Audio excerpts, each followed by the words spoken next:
উদ্ধার শেষে আগে থেকেই প্রস্তুত মেডিকেল টিম শিশুটির প্রাথমিক স্বাস্থ্য পরীক্ষা করে। এরপর তানোর উপজেলা স্বাস্থ্য কমপ্লেক্সে নেওয়া হলে মৃত ঘোষণা করেন চিকিৎসক। 31 ঘন্টার অপারেশন শেষে আমরা শিশু সাজিদকে অচেতন অবস্থায় উদ্ধার করি।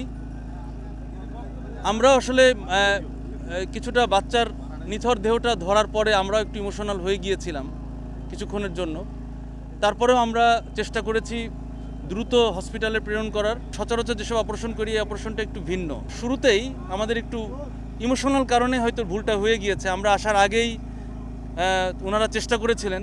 এই চেষ্টাতে আসলে ওই সময় তার এই যে 8 থেকে 6 ইঞ্চির, আমরা বলছি 6 ইঞ্চি, বাট আসলে এটা প্রথমে ছিল 8 ইঞ্চি। এই ডায়ার একটা ছোট ইসের মধ্যে যখন চেষ্টা করা হয় তখন কিন্তু অনেক মাটি পড়ে যায়। এই যে প্রজেক্টের মাধ্যমে যেই ছোট ছোট লুপ হোল রেখে যাওয়া, এরকম হোল, ছোট ছোট হোল, এই হোলে কিন্তু এর আগেও দুর্ঘটনা ঘটেছে। বৃহস্পতিবার রাত 11টায় তানোরের কোয়েলহাট গ্রামে নিজ বাড়িতে পৌঁছে শিশু সাজিদের নিথর দেহ। সব চেষ্টার কারণে হয়তো বাচ্চাটাকে ফিরে পেলাম আমরা, কিন্তু মৃত।